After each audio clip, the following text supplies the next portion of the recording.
O audiolivro que você vai ouvir pode ajudar muitas pessoas, mas isso depende de você. Compartilhe e nos ajude a evangelizar.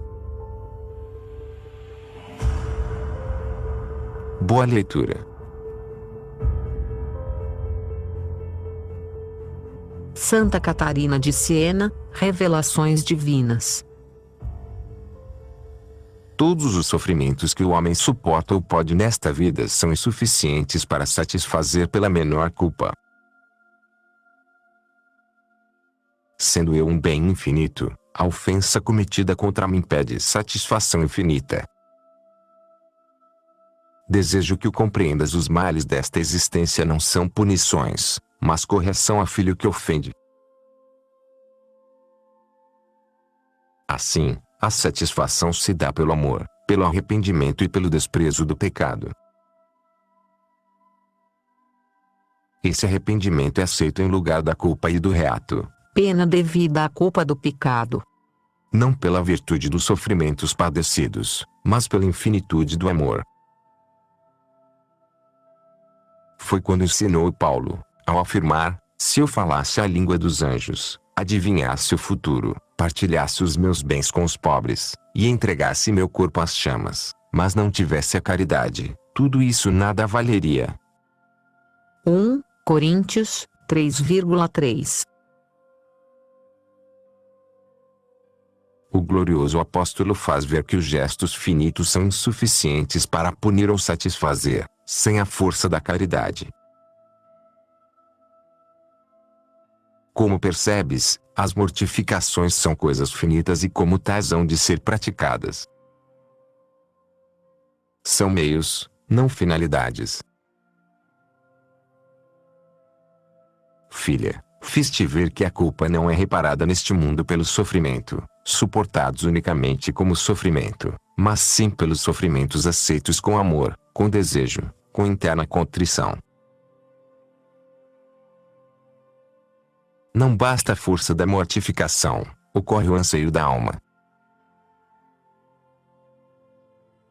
O mesmo acontece, aliás, com a caridade e qualquer outra virtude, que somente possuem valor e produzem a vida em meu Filho Jesus Cristo crucificado, isto é, na medida em que a pessoa dele recebe o amor e virtuosamente segue as suas pegadas. Somente assim adquirem valor. As mortificações satisfazem pela culpa na feliz comunhão do amor, adquirindo na contemplação da minha bondade. Satisfazem graças à dor e à contrição quando praticadas no autoconhecimento e na consciência das culpas pessoais. Este conhecimento de si gera desprezo pelo mal, pela sensualidade, e induz o homem a julgar-se merecedor de castigos e indigno de recompensa. Assim, é pela contrição interior, pelo amor paciente e pela humildade, considerando-se merecedora de castigos e não de prêmios, que a pessoa oferece reparação. O caminho para atingir o conhecimento verdadeiro e a experiência do meu ser, vida eterna que sou, é este: nunca abandone o autoconhecimento. Ao desceres para o vale da humildade, reconhecer-me-ás em ti, e de tal conhecimento receberás tudo aquilo de que necessitas. Nenhuma virtude tem valor sem a caridade, no entanto é a humildade que forma e nutre a caridade. Conhecendo-te, tu te humilharás ao perceber que, por ti mesma, nada és. Verás que o teu ser procede de mim, que vos amei, a ti e aos outros, antes de virdes existência. Além disso, quando quis recriar-vos na graça, com inefável amor, eu vos lavei e vos concedi uma vida nova no sangue do meu Filho unigênito, naquele sangue derramado num grande incêndio de amor. Para quem destrói em si o egoísmo, e no autoconhecimento que tal sangue manifesta a verdade. Não existe outro meio. Por meio dele, o homem em inexprimível amor conhece-me e sofre. não com um sofrimento angustiante, aflitivo e árido, mas com uma dor que alimenta interiormente. Ao conhecer a verdade, a alma sofrerá terrivelmente, pois toma consciência dos próprios pecados e vê a cega ingratidão humana. Nenhuma dor sofreria, se não amasse. Logo que tu e meus servidores conhecerdes a minha verdade, através daquele caminho, tereis que sofrer tribulações, ofensas e desprezos por palavras e ações, até a morte. Tudo isto, para a glória e louvor do meu nome. Sim, padecerás, sofrerás, de meus servidores, portanto, armai-vos de muita paciência, arrependimento de vossos pecados e de amor à virtude, para a glória e louvor de meu nome. Agindo assim, aceitarei a reparação das culpas tuas e dos demais servidores. Pela força do amor e caridade, vossos sofrimentos serão suficientes para satisfação e reparação por vós mesmos e pelos demais. Pessoalmente, recebereis o fruto da vida, serão canceladas as manchas dos vossos pecados, já não me recordarei de que me ofendestes. Quando aos outros, graças ao vosso amor, concederei o perdão em conformidade com as suas disposições. Por consideração aos pedidos dos meus servidores, terei paciência com eles, iluminá-los-ei, suscitarei o remorso, farei que sintam o gosto pela virtude, que provem prazer na amizade de meus servidores. Algumas vezes, permitirei que o mundo lhes mostre a sua face e experimentarão numerosas e diferentes impressões. Quero que percebam a instabilidade do mundo e elevem os seus desejos em direção à pátria eterna. Assim e com outros expedientes invisíveis aos olhos, inenarráveis para a língua e imperceptíveis ao coração, pois são inúmeros os caminhos e recursos que me servo, unicamente por amor, eu os convido à graça, desejoso que minha verdade se realize neles. A tais pessoas, porém, não é dada a remissão do reato.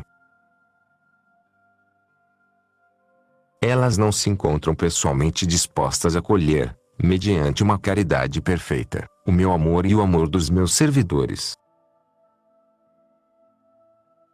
Eles não sentem dor nem contrição perfeita dos pecados cometidos, sua caridade e contrição são imperfeitas. Eis o motivo por que não alcançam a remissão da pena, como daqueles que falei antes, mas somente o perdão da culpa. Todos os pecados são cometidos através do próximo, no sentido de que eles são a ausência da caridade, que é a forma de todas as virtudes. No mesmo sentido, o egoísmo, que é a negação do amor pelo próximo, constitui-se razão e fundamento do todo mal. Ele é a raiz dos escândalos, do ódio, da maldade, dos prejuízos causados aos outros. Diante disto, o cristão luta e se opõe à sensualidade, com empenho submete a razão e procura descobrir em si mesmo a grandeza de minha bondade. Inúmeros são os favores que lhe faço. Ao reconhecer que gratuitamente o retirei das trevas e o transferi para a verdadeira sabedoria, no autoconhecimento ele se humilha. Assim, consciente da minha benevolência, o homem me ama direta e indiretamente. Diretamente, não pensando em si mesmo ou em interesses pessoais, indiretamente através da prática da virtude. Toda a virtude é concebida no íntimo do homem por amor a mim, fora do ódio ao pecado e do amor à virtude, não existe maneira de me agradar e de se chegar até mim. Depois de ter concebido interiormente a virtude, a pessoa a pratica no próximo. Aliás, tal modo de agir é a única prova de que alguém possui realmente uma virtude. Quem me ama, procura ser útil ao próximo. Nem poderia ser de outra maneira, dado que o amor por mim e pelo próximo são uma só coisa. Tanto alguém ama o próximo, quanto me ama, pois de mim se origina o amor do outro. O próximo, eis o meio que vos dei, para praticardes e manifestardes a virtude que existe em vós. Como nada podeis fazer de útil para mim, deveis ser de utilidade ao homem. Muitos são os dons, graças, virtudes e favores espirituais ou corporais, que concedi aos homens. Corporais, são aqueles necessários à vida humana. Dei-os diversificadamente, isto é, não os coloquei todos em cada pessoa, para que fosseis obrigados a vos auxiliar mutuamente. Poderia ter criado os indivíduos, dotando-os de todo o necessário, seja na alma como no corpo, mas preferi que um necessitasse do outro, que fosseis administradores meus no uso das graças e benefícios recebidos. Meus no uso das graças e benefícios recebidos. Desta forma, querendo ou não, o homem haveria de praticar a caridade, muito embora não seja meritória a benevolência não realizada por meu amor. Como vês, a fim de que os homens exercitassem o amor, fiz-los meus administradores e os coloquei em diferentes estados de vida, em diferentes posições. Isto vos mostra como existem muitas mansões em minha casa, e como nada mais desejo que o amor. O amor por mim se consuma no amor pelo próximo. Quem ama o próximo já observou a lei. Quem me ama, pratica todo o bem possível, em seu estado de vida para o benefício dos outros. Qual árvore de muitos galhos, a caridade possui numerosos filhos. Como as árvores recebem a vida de suas raízes enterradas no solo, assim a caridade se nutre da humildade, e o discernimento é um dos filhos ou rebentos da caridade. Não existindo esse solo da humildade, o discernimento não seria verdadeiramente uma virtude nem produziria frutos de vida. A humildade brota do autoconhecimento e o discernimento consiste num real conhecimento de si e de mim, que faz o homem dar a cada um o que lhe pertence. O discernimento é uma luz que dissolve a escuridão, afasta a ignorância e alimenta as virtudes, bem como as ações externas que conduzem à virtude. O discernimento, enfim, ao fundamentar-se no humilde autoconhecimento, conduz à luta contra os pecados pessoais. A alma é uma árvore nascida para o amor, sem ele não vive. Privada do amor divino da caridade, não produz fruto de vida, mas de morte.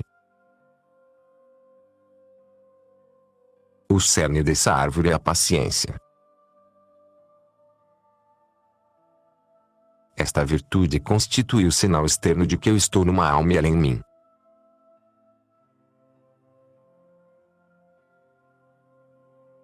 O que desejo do homem, como frutos de ação, é que prove suas virtudes na hora oportuna.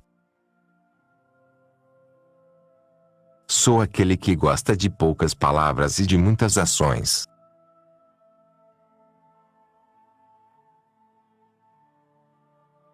Só o amor produz e revela a virtude.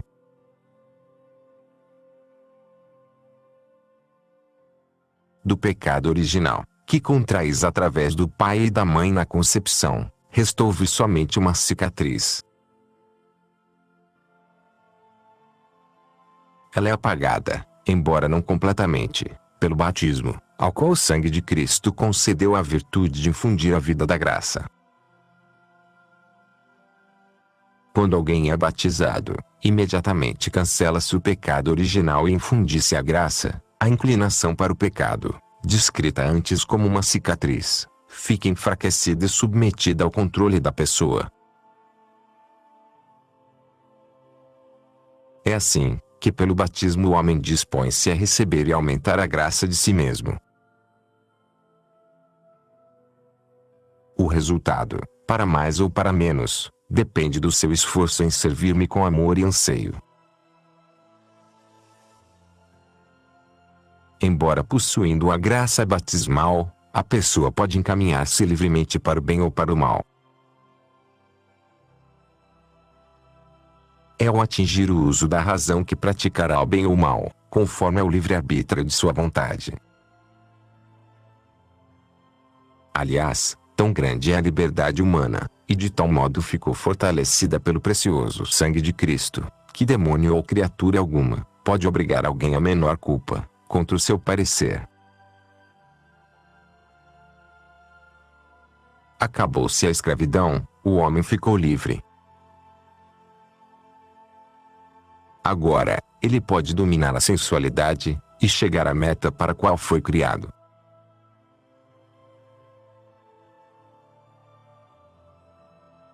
Muito já me devia a humanidade. Dera-lhe o ser, ao criar o homem à minha imagem e semelhança. Então ele possui a obrigação de dar-me glória. Recusou-se a fazê-lo, glorificou-se a si mesmo, não aceitou a obediência por mim imposta, tornou-se meu inimigo. Então, com humilhação destruí sua soberba. Humilhei-me em Cristo. Assumi vossa natureza, libertei-vos da escravidão do demônio, tornei-vos livre. O tesouro do sangue, pelo qual a humanidade foi recriada, ficou sendo uma dívida. Entendes, pois, como depois da redenção, o homem tem maior obrigação para comigo. Devem-me glória e louvor. Uma dívida de amor para comigo e o próximo, que é paga quando as pessoas seguem as pegadas do meu Filho unigênito, palavra encarnada, mediante as práticas das virtudes interiores.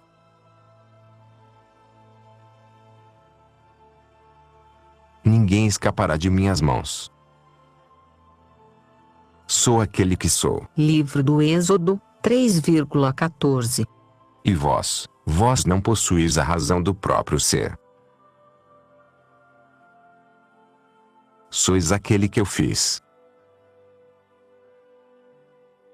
Criei tudo que participa do ser, somente o pecado não procede de mim, porque é a negação. Por não estar em mim, o pecado não merece amor. Quem o faz, ofende toda a criação e odeia-me. O homem tem obrigações de me querer bem. Sou imensamente bom, dei-lhe o ser, numa chama de caridade. Todavia, os maus fogem de mim. Mas, por justiça ou misericórdia, ninguém escapa das minhas mãos. Eis meu plano, criar o homem à minha imagem e semelhança para que alcançasse a vida eterna, participasse do meu ser, experimentasse minha suma, eterna e doce bondade. O pecado veio impedir-lhe de atingir essa meta. O homem deixava de realizar o meu plano, pois a culpa lhe fechara o céu e a porta da minha misericórdia. O pecado fez germinar na humanidade espinhos e sofrimentos, tribulações numerosas, rebelião interna. Ao revoltar-se contra mim, o homem criava rebelião dentro de si. Em consequência da perda do estado de inocência, a carne se revoltou contra o espírito.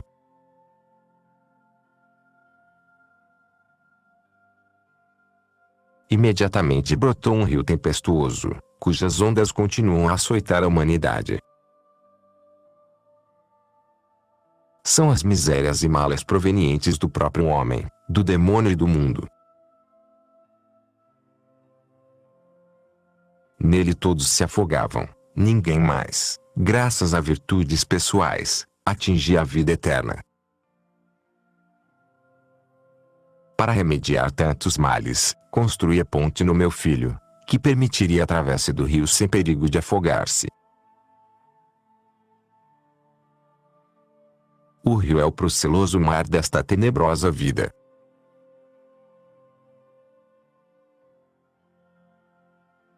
Quero que contemples a ponte de meu filho, que vejas sua grandiosidade.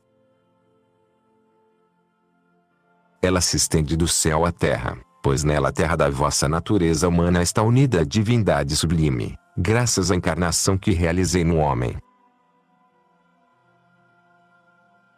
Todos vós deveis passar por esta ponte, louvando-me através do trabalho pela salvação dos homens e tolerando muitas dificuldades, a exemplo do meu doce e amoroso Verbo encarnado. Não há outro modo de chegar até mim. Cada pessoa tem uma vinha, a vinha de a própria alma. Nela trabalha com a vontade pessoal, livre, durante o tempo desta vida. Acabado este tempo, nenhum outro trabalho será realizado, seja para o bem, seja para o mal. Começareis por purificar-vos com a contrição interior, desapegando-vos da e desejando a virtude. Sem esta predisposição, exigida na medida de vossas possibilidades como ramos unidos à videira, que é meu filho, São João, 15,1. nada recebereis. Dizia meu filho: eu sou a videira verdadeira e vós os ramos, meu pai é o agricultor. São João, 15,5. Sim, eu sou o agricultor, de mim se originam todos os seres. Tenho um poder incalculável, pelo qual governo o universo, nada me escapa. Fui o agricultor que plantou a verdadeira vinha, Cristo, no chão da humanidade, para que vós, unidos a Ele, possais frutificar. Quem não produzir ações santas e boas, será cortado da videira, e secará. Separado, perderá a vida da graça e irá para o fogo eterno.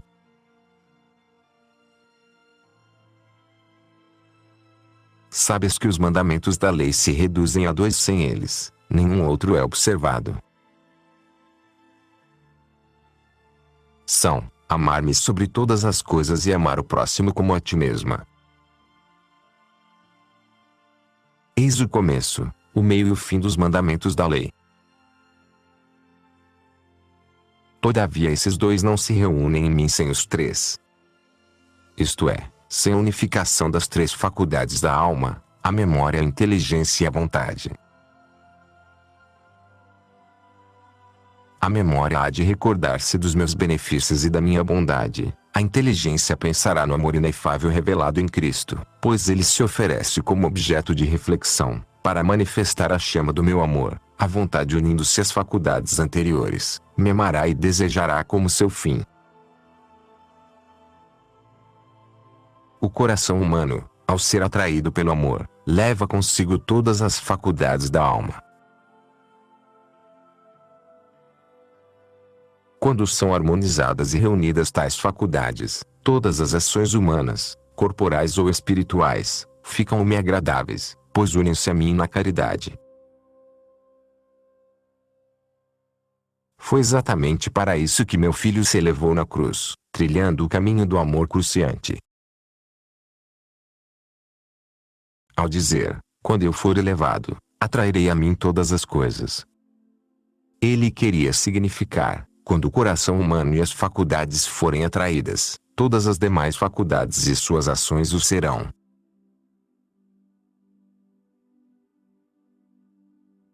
É muita estreita a união dessas três faculdades. Quando uma delas me ofende, as outras também o fazem. Como disse, uma apresenta ao outro o bem ou o mal, conforme agrada ao livre-arbítrio. O livre-arbítrio se acha na vontade e a move como quer, em conformidade ou não com a razão. Possuis a razão, sempre unida a mim, a menos que o livre-arbítrio a afaste mediante o amor desordenado, e tende em vós uma lei perversa, que luta contra o espírito. Ensinou o apóstolo Paulo em sua carta, São 3,5, a mortificar o corpo e a destruir a vontade própria, ou seja, refrear o corpo mortificando a carne, quando ela se opõe ao espírito. Tendes, então, duas partes em vós mesmos, a sensualidade e a razão. A sensualidade foi dada como servidora, a fim de que as virtudes sejam exercidas e provadas através do corpo. O homem é livre, já que meu filho o libertou com seu sangue. Ninguém pode dominar a pessoa humana quanto à vontade, pois ela possui o livre-arbítrio. Este se identifica com a vontade, concorda com ela. Fica, pois, o livre-arbítrio entre a sensualidade e a razão, e inclina-se ora de um lado ora de outro, conforme preferir.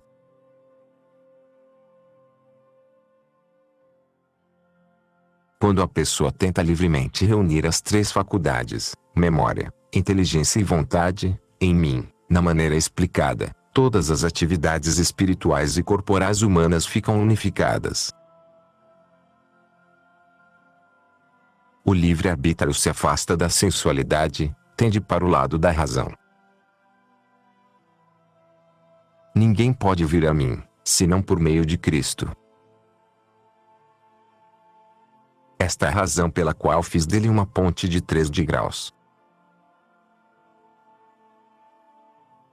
Esses 3 degraus representam os 3 estados espirituais do homem.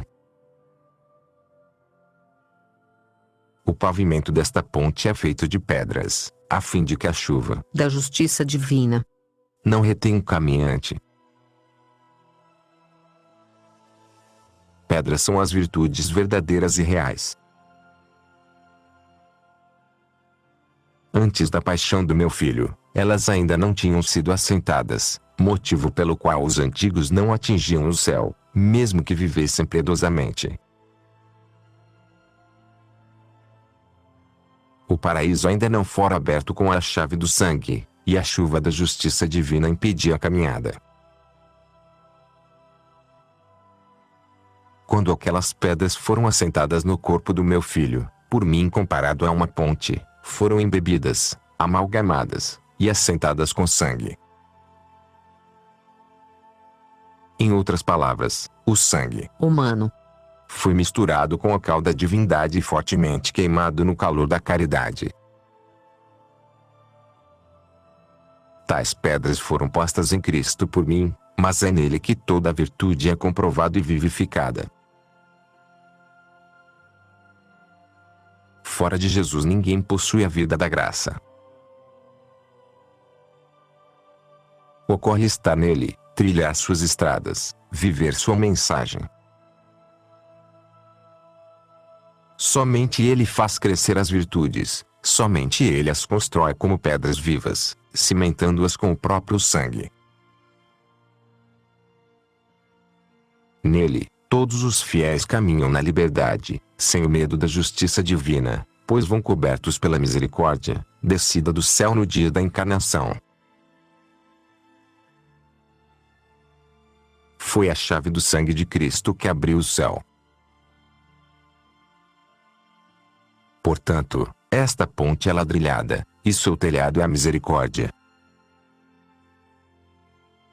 Possui também uma despensa, constituída pela hierarquia da Santa Igreja, que concebe e distribui o pão da vida e o sangue. Assim, minhas criaturas, viandantes e peregrinas, não fraquejam de cansaço na viagem. Para isto ordenei que vos fosse dado o corpo e o sangue do meu Filho, homem-Deus.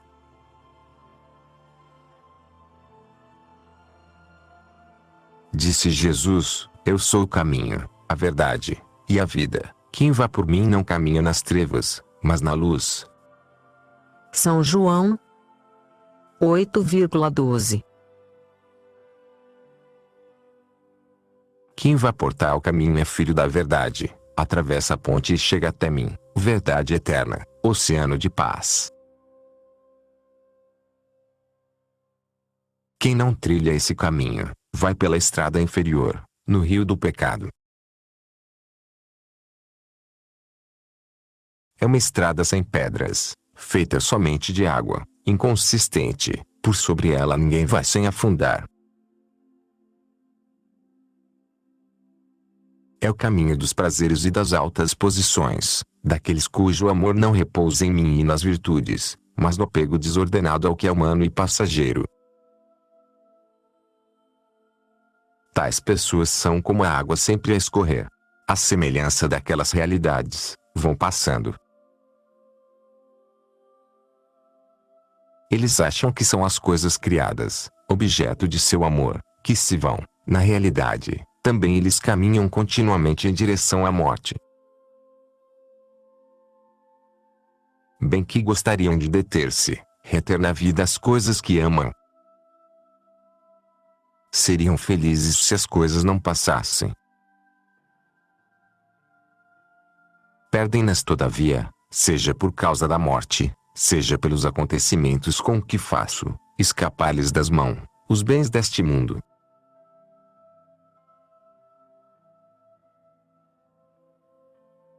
Com o retorno de meu Filho ao céu, enviei o Mestre, o Espírito Santo.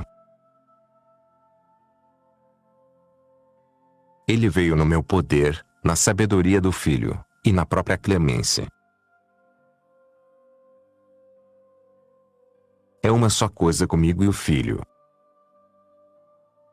Por sua vinda fortaleceu o caminho, mensagem deixada no mundo por Jesus. O Espírito Santo é qual mãe a nutrir no divino amor.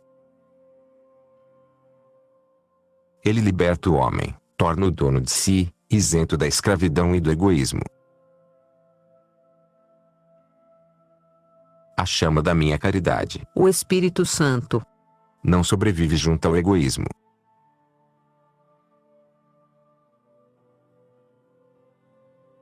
Assim, todos os homens recebem luzes para conhecer a verdade. Basta que cada um o queira, que não destrua a luz da razão, pelo egoísmo desordenado. A mensagem de Jesus é verdadeira e ficou no mundo qual a pequena barca para retirar os pecadores do rio do pecado e conduzir-os ao porto da salvação. Primeiro, coloquei meu Filho como ponte, pessoa, a conviver com os homens. Após sua morte, ficou a ponte, mensagem possuindo ela meu poder, a sabedoria do Filho e o amor do Espírito. O poder fortifica os caminhantes, a sabedoria ilumina e ajuda a reconhecer a verdade. O Espírito Santo infunde o amor que aperfeiçoa, que destrói o egoísmo e conserva no homem o apego ao bem.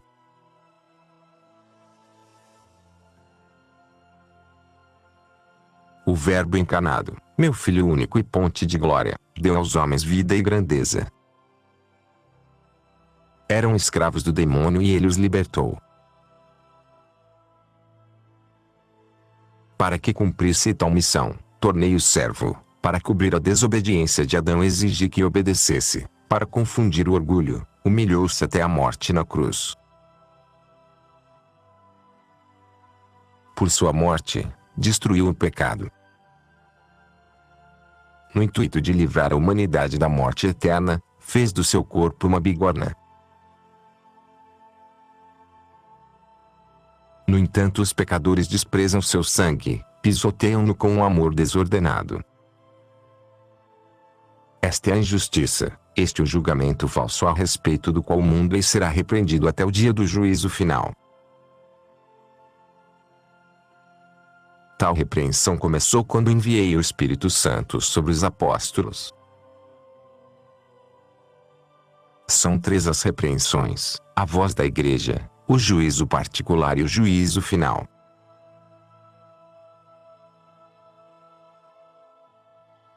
Deus Pai.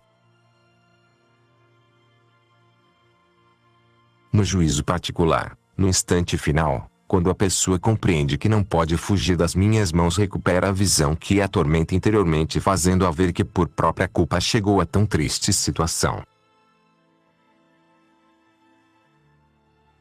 Se o pecador se deixar iluminar e se arrepender, não por medo dos castigos infernais, mas por ter ofendido a sua e eterna bondade, ainda será perdoado. Mas, se ultrapassar o momento da morte nas trevas, no remorso, sem esperança no sangue, ou então, lamentando-se apenas pela infelicidade em que se acha, e não por ter me ofendido, irá para a perdição. Sobrevirá, pois, a repreensão pela injustiça e falso julgamento. Em primeiro lugar, a repreensão da injustiça e do julgamento falso em geral, praticados no conjunto de suas ações, durante a vida; depois, em particular, do último instante, quando o pecador considera seu pecado maior que a minha misericórdia. Este é o pecado que não será perdoado, nem aqui nem no além. O desprezo voluntário da minha misericórdia constitui pecado mais grave que todos os anteriores. Filha, tua linguagem é incapaz de descrever os sofrimentos desses infelizes condenados. Sendo três os seus vícios principais: egoísmo, medo de perder a boa fama e orgulho, aos quais se acrescentam a injustiça, a maldade e a impureza, no inferno os pecadores padecem de 4 tormentos principais. O primeiro é a ausência da minha visão. Um sofrimento tão grande que os condenados, se fosse possível, prefeririam sofrer o fogo vendo-me, que ficar de fora dele sem me ver. O segundo, como consequência, é o remorso que corrói o pecador privado de mim, longe da conversação dos anjos, a conviver com os demônios. Aliás, a visão do diabo constitui o terceiro tormento. Ao vê-lo duplica-se o sofrer. Nestes demônios, eles se conhecem melhor, entendendo que por própria culpa mereceram o castigo. Assim o remorso os martiriza e jamais cessará o ardor da consciência.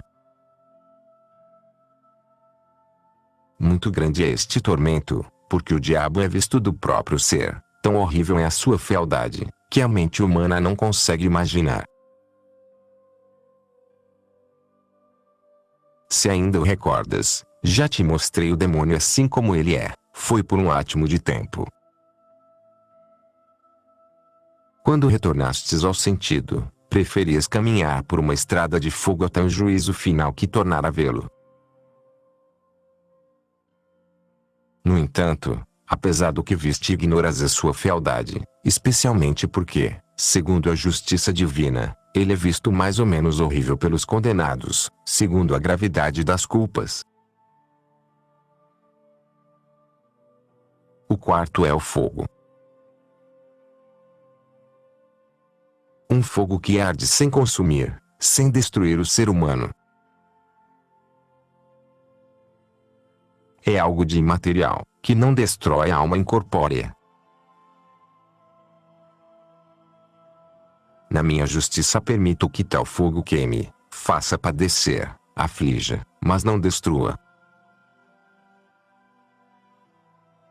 É ardente e fere de modo crudelíssimo em muitas maneiras, conforme a diversidade das culpas. A uns mais, a outros menos, segundo a gravidade dos pecados. Destes 4 tormentos derivam os demais: o frio, o calor, o ranger de dentes. São Mateus 22,13. Grande é o ódio dos condenados, pois já não amam o bem. Blasfemam continuamente contra mim. Queres saber por que já não podem desejar o bem? É porque, no fim desta vida, vincula-se o livre-arbítrio. Com o cessar do tempo, já não se merece mais. Quem termina esta existência em pecado mortal, por direito divino fica para sempre apegado ao ódio, obstinado no mal, a roer-se interiormente. Seus sofrimentos irão aumentando sempre, especialmente por causa das demais pessoas que por sua causa irão para a condenação. O homem justo, No mesmo juízo, ao encerrar sua vida terrena no amor, já não poderá progredir na virtude. Para sempre continuará a amar no grau de caridade que atingiu até mim. Também será julgado na proporção do amor. Continuamente me deseja, continuamente me possui, suas aspirações não caem no vazio. Ao desejar, será saciado; ao saciar-se, sentirá ainda fome, distanciando-se assim, do fástio da saciedade e do sofrimento da fome. Os bem-aventurados gozam da minha eterna visão.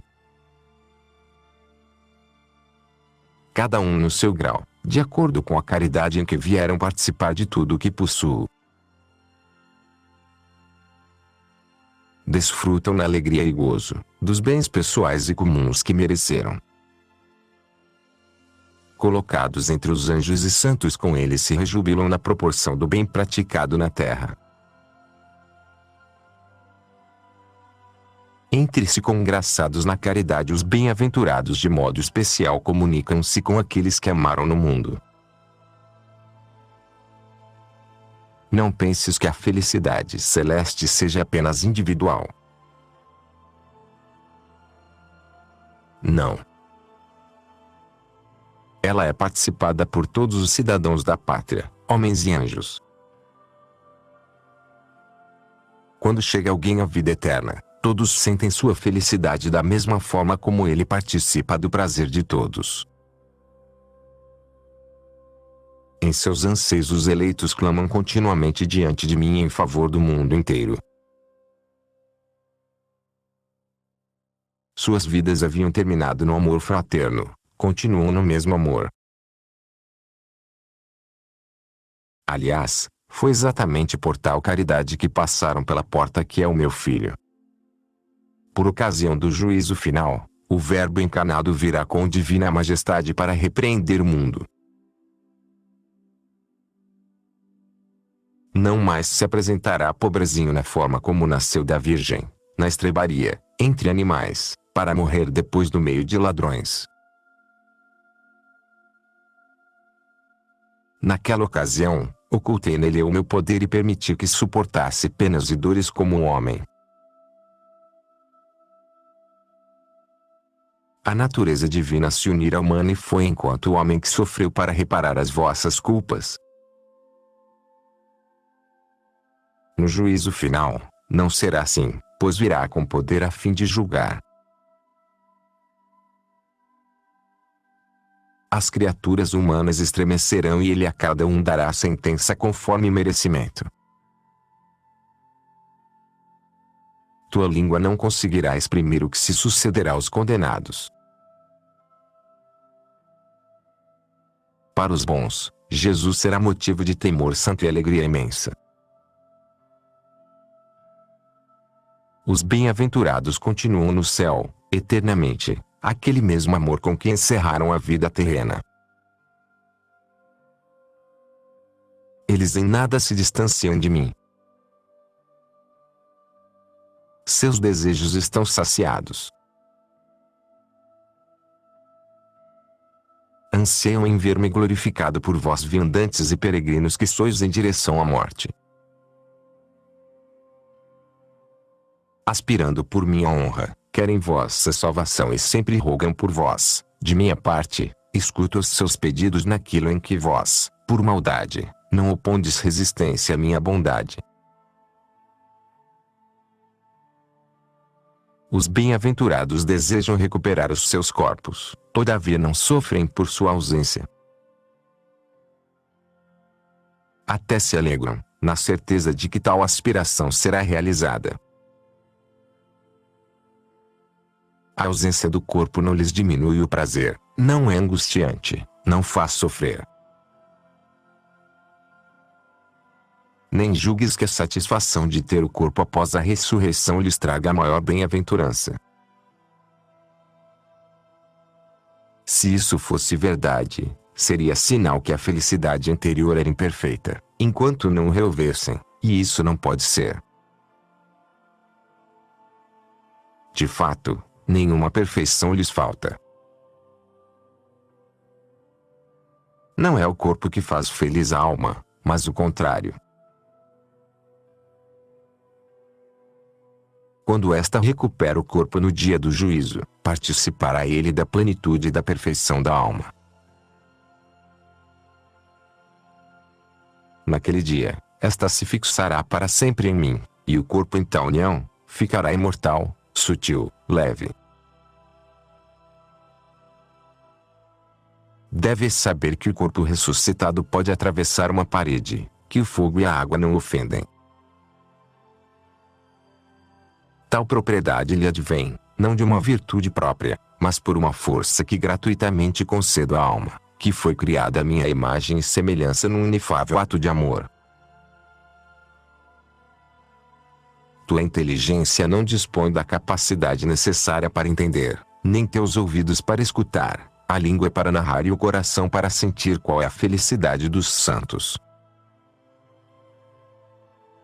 Ocupei-me da felicidade dos santos para que entendesses melhor a infelicidade dos condenados ao inferno. Aliás, outro tormento destes últimos, é ver quantos bem-aventurados são felizes. Tal conhecimento acresce-lhes a pena, da mesma forma como a condenação dos maus leva os justos a glorificar minha bondade. A luz é mais evidente na escuridão, e a escuridão na luz. Conhecer a alegria dos santos é dor para os réus do inferno. Os condenados aguardam com temor o dia do juízo final. Sabem que então seus sofrimentos aumentarão. As escutar o terrível convite, mortui, venite ad judicium. A alma retornará ao corpo. Para os bem-aventurados será um corpo de glória, para os réus um corpo para sempre obscurecido. Diante do meu filho, sentirão grande vergonha. Também diante dos santos.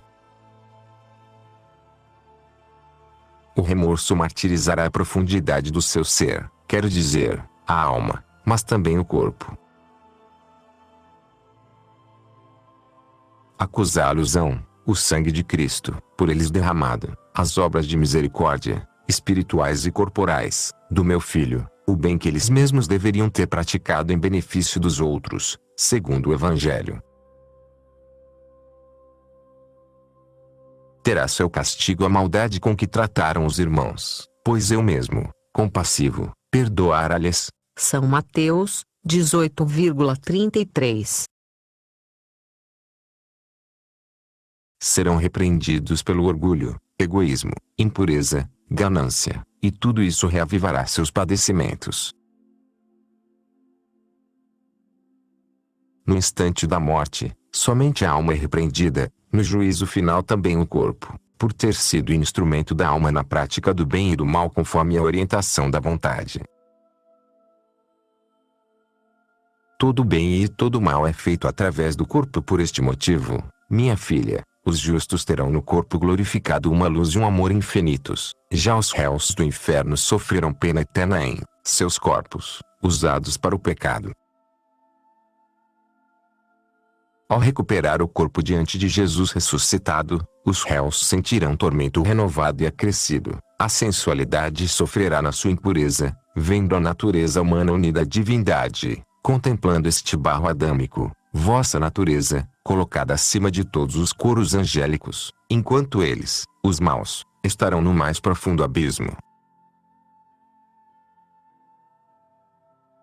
Os condenados verão brilhar sobre os eleitos a liberalidade e a misericórdia, quais frutos do sangue de Cristo, saberão das dificuldades suportadas pelos bons e que agora se mostram em seus corpos como frisos de adornos para as vestes.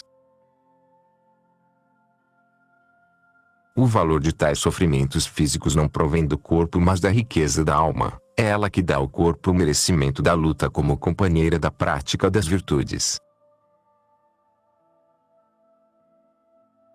Tal exteriorização se verifica porque o corpo manifesta o resultado das batalhas das almas, como o espelho reflete a face do homem. Ao se verem privados de tamanha beleza, os habitantes das trevas verão surgir nos próprios corpos os sinais dos pecados e terão maiores tormentos e confusão. E ao soar aquela terrível sentença, ide, malditos, para o fogo eterno.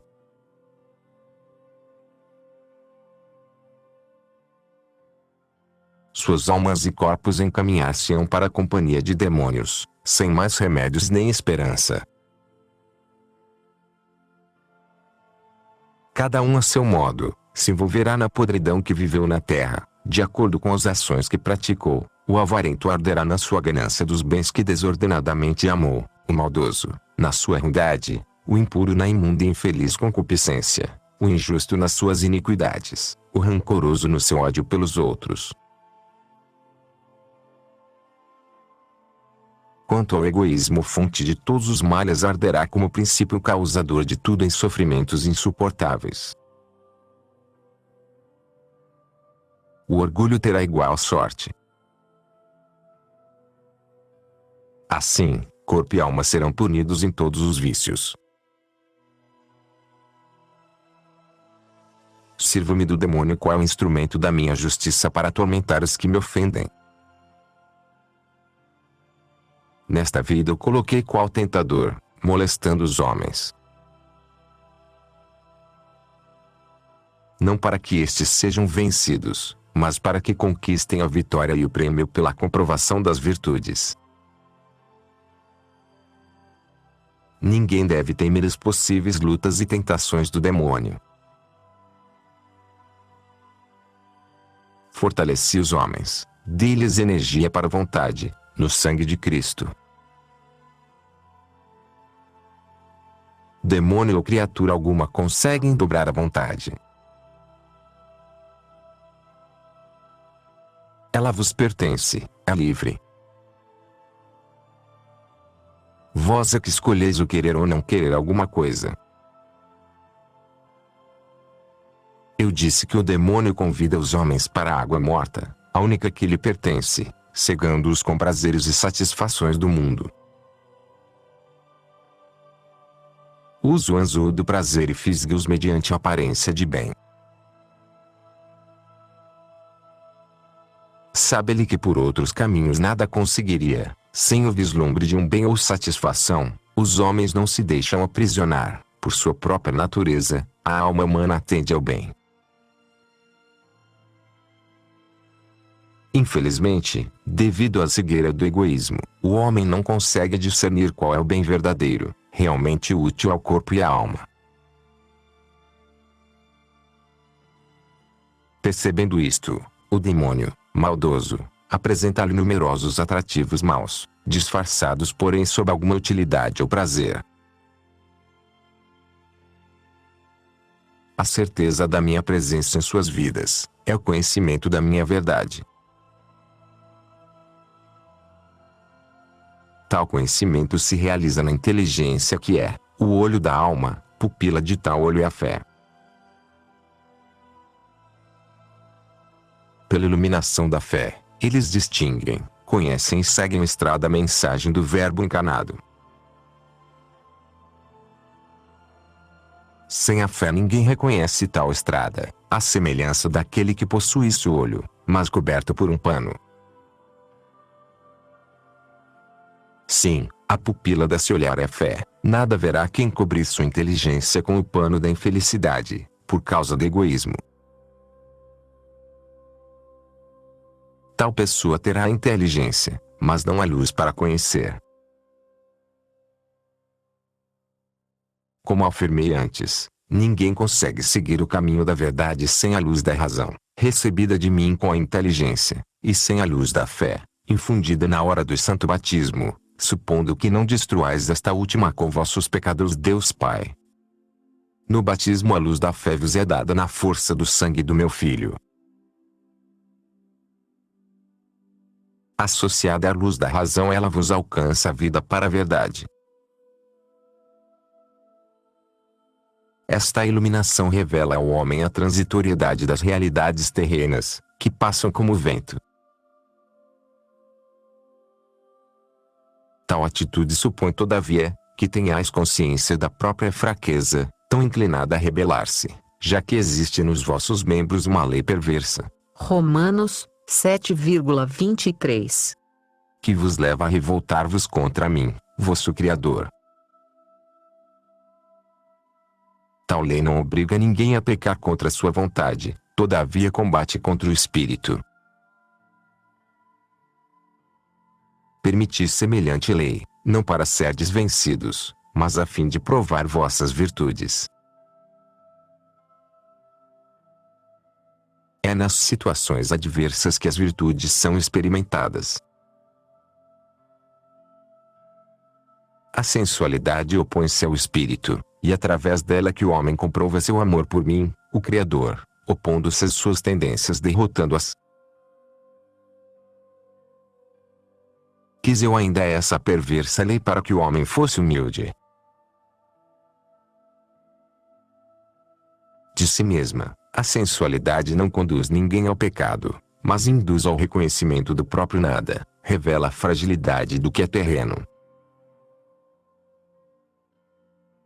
É preciso que a inteligência humana, sob a luz da fé, reconheça tal coisa. Trata-se justamente daquela iluminação geral de que falei, indispensável para todos os que desejam participar da vida da graça aproveitando os efeitos da morte do Cordeiro imolado.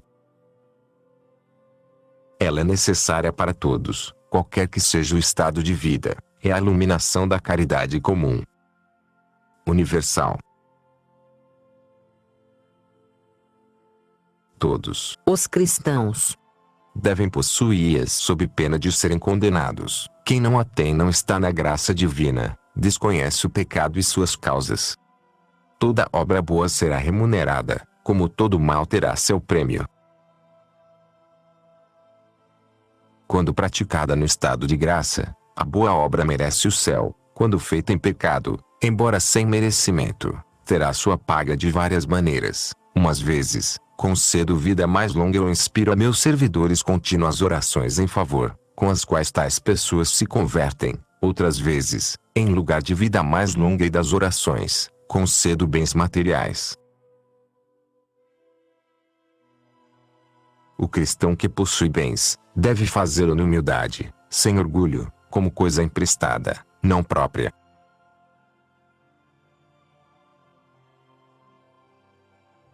Dou-vos os bens para o uso. Tanto possuís, quanto concedo, tanto conservais, quanto permito, e tanto permito, quanto julgo útil a vossa salvação. Tal há de ser a vossa atitude quanto ao uso dos bens materiais. Assim fazendo, o cristão obedece aos mandamentos, amando-me sobre todas as coisas e ao próximo como a si mesmo, e conserva o coração desapegado das riquezas, afetivamente, como nada possuindo. Não se apega aos bens, não os possui em oposição aos meus desígnios. Possui externamente, ao passo que seu íntimo é pobre. Tais pessoas, como disse, eliminam o veneno do egoísmo. São os cristãos da caridade comum.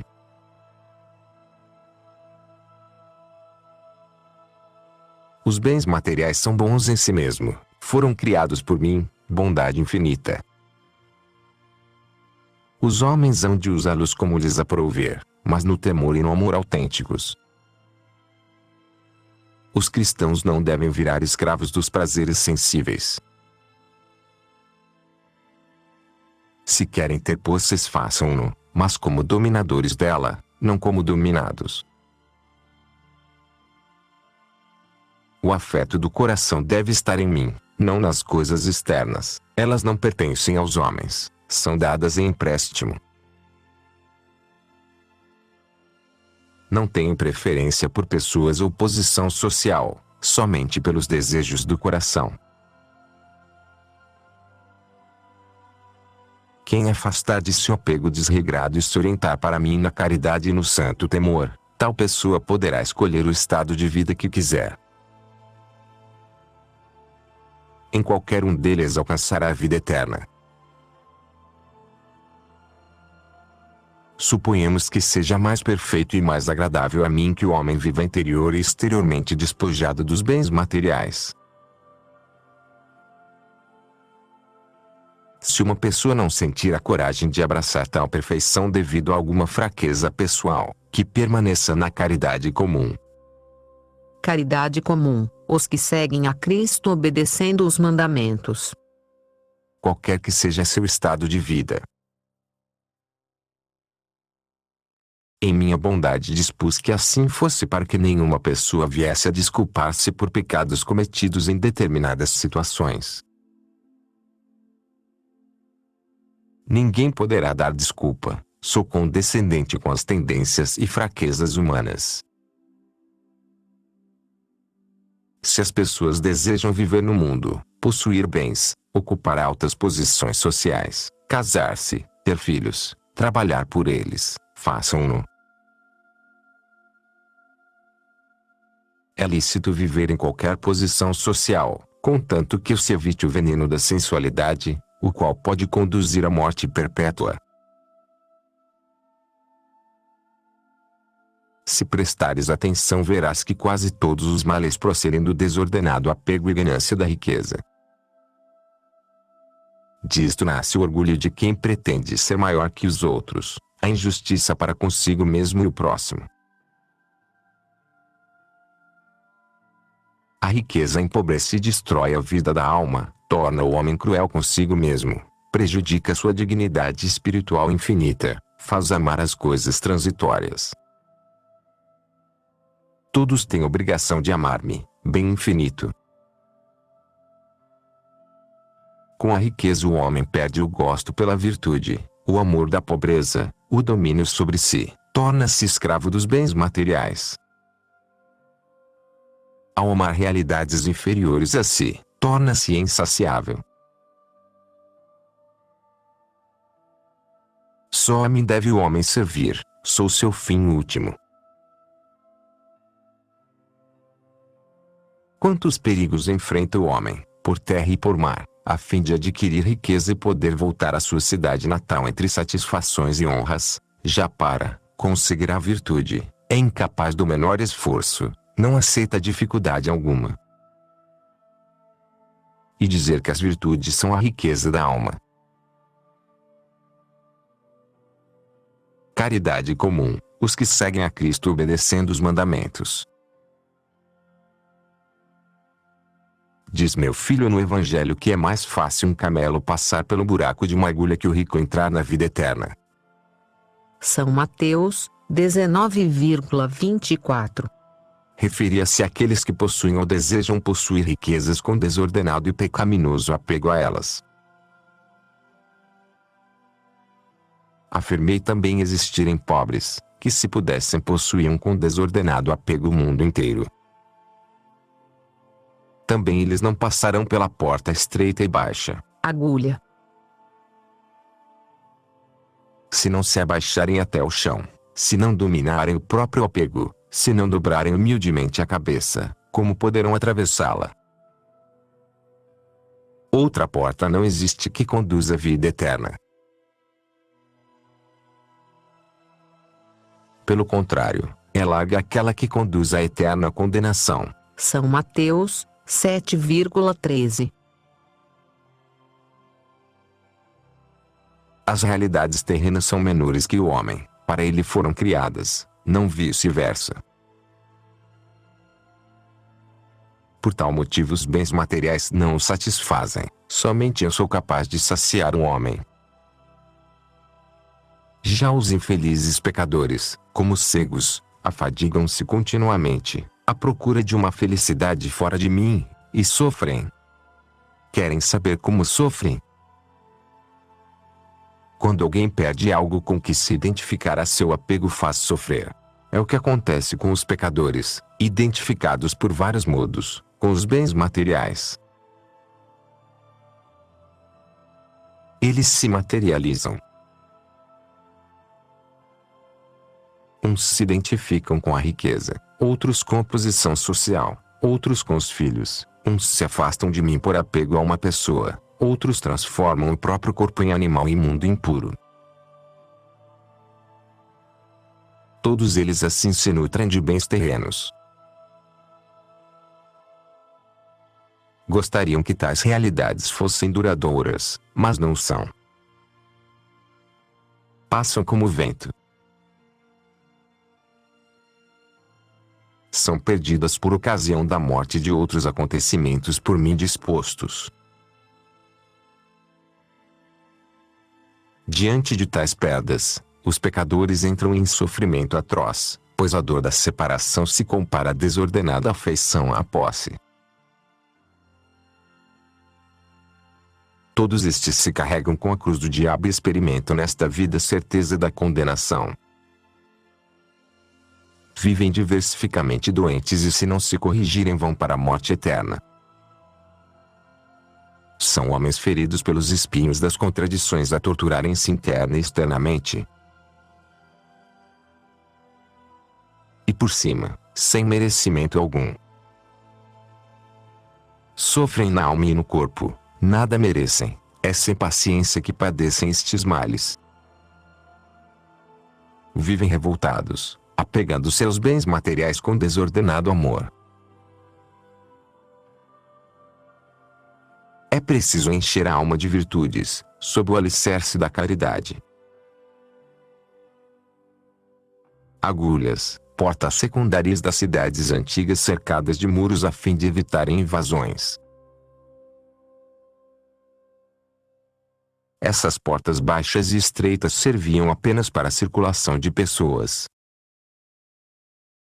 Quando alguma caravana chegava fora de horário, os camelos para entrarem na cidade tinham que ser descarregados e ainda pelo impedimento da altura, entravam ajoelhados. Em matéria de virtudes necessita-se da perseverança.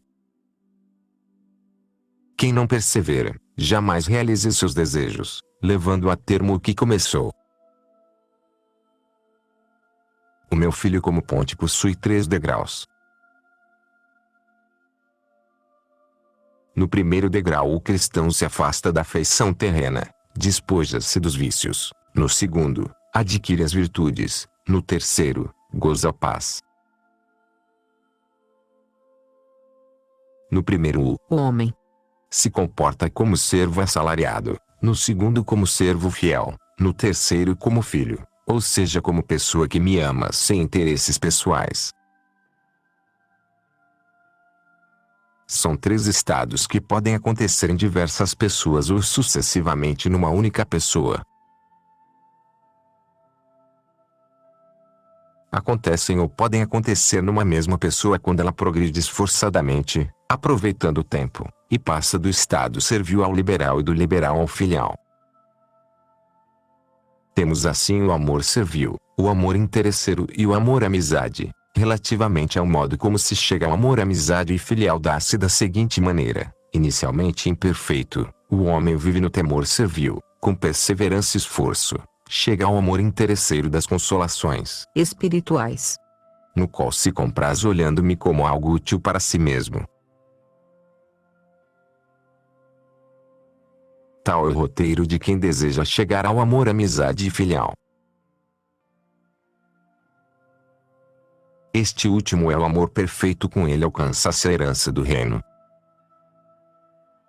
O amor filial inclui o amor-amizade, nesse sentido se passa do amor-amizade ao amor filial. Mas qual é a estrada? Vou dizê-lo. Toda perfeição e virtude procede da caridade, a caridade alimenta-se da humildade. A humildade nasce do autoconhecimento e da vitória sobre o egoísmo da sensualidade. Para se atingir o amor filial é necessário, pois, perseverar na cela do autoconhecimento. Nesta ceia o homem conhecerá o meu perdão através do sangue de Cristo, atrairá sobre si pelo amor, a minha caridade, procurará destruir em si toda a má vontade espiritual e temporal. A fé viva consiste na prática perseverante das virtudes, em não voltar atrás por motivo algum, em não deixar a oração jamais, exceto por obediência ou caridade, pois nenhuma outra razão existe. É na oração contínua, fiel e perseverante que todas as virtudes são adquiridas. Mas é preciso perseverar, nunca deixar, nem por ilusão do diabo, nem por fraqueza pessoal, qual sejam os pensamentos e impulsos íntimos, nem por conselhos alheios.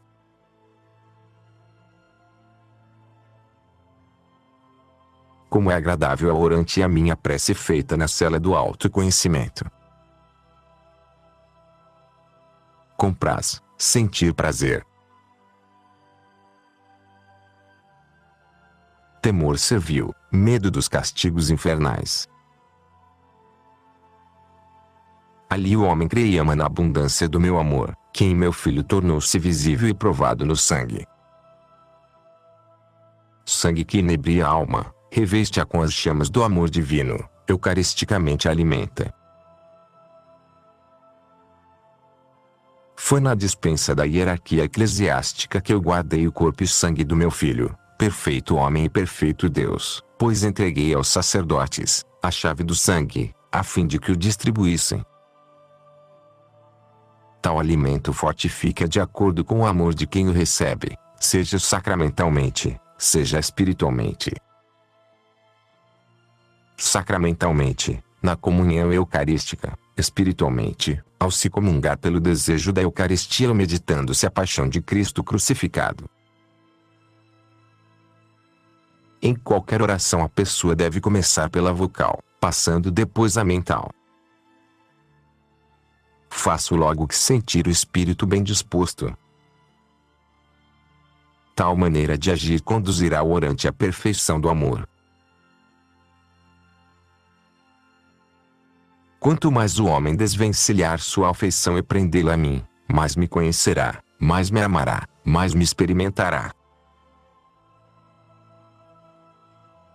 Como vês, não é pela quantidade de palavras que se chega à oração perfeita, mas pelo amor e conhecimento de mim e de si mesmo, cada um desses conhecimentos completando o outro.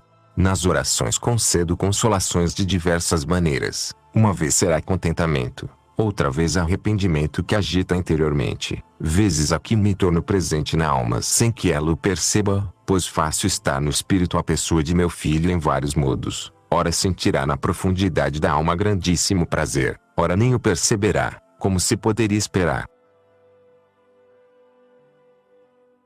Sabes o que faço para tirar o homem da imperfeição? Costumo permitir-lhe pensamentos molestos e aridez espiritual, deixando-o como que abandonado por mim, sem nenhuma consolação. A pessoa já não se sente do mundo, que de fato abandonou, nem lhe parece que está vivendo em mim. Uma única fonte de paz lhe resta, a certeza de não querer ofender-me. Quanto à vontade que constitui como que a porta de entrada da alma, não permito que se abra ante os inimigos, seja os demônios como os demais adversários poderão penetrar por outros setores, mas não pela vontade, que é a porta principal da cidade da alma. Como defensor está o livre-arbítrio. Só ele pode deixar ou não que alguém passe. As portas que dão ingresso ao interior do homem são muitas. As principais são três: a memória, a inteligência e a vontade. Delas, somente uma abre quando quer e serve de defesa para as outras, é a vontade. Com sua permissão, o primeiro inimigo a entrar é o egoísmo.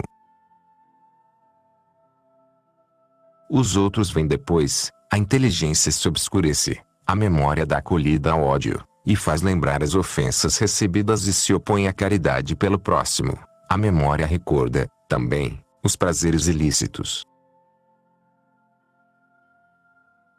Depois de abertas essas portas, escancaram-se os portões dos sentidos, que refletem em si o amor desordenado e as más ações.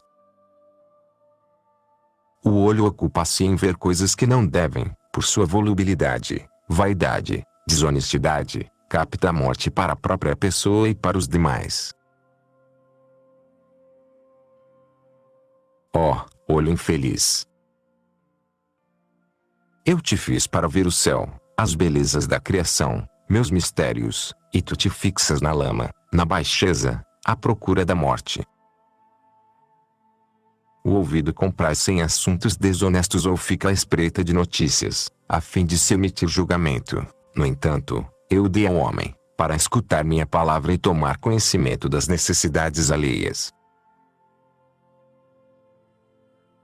Quanto à língua, criei-a para anunciar minha palavra, confessar as culpas e promover a salvação dos homens, mas dela serve-se a pessoa para reclamar de mim, seu Criador, e para prejudicar o próximo. Murmura contra ele, diz que suas ações são más, blasfema, dá falso testemunho, põe em perigo a si mesmo e os demais com palavras desonestas, diz frases ofensivas que, como punhais, ferem os corações, provocando raiva. Como são numerosos os pecados, homicídios, desonestidades, rancores, ódios, perda de tempo, provocados pela língua. O olfato também peca por desordenado prazer de sentir perfumes, se for o cheiro de alimento, dá origem à gula, e à insaciável procura de comida, seja pela quantidade, seja pela qualidade, a fim de satisfazer o estômago.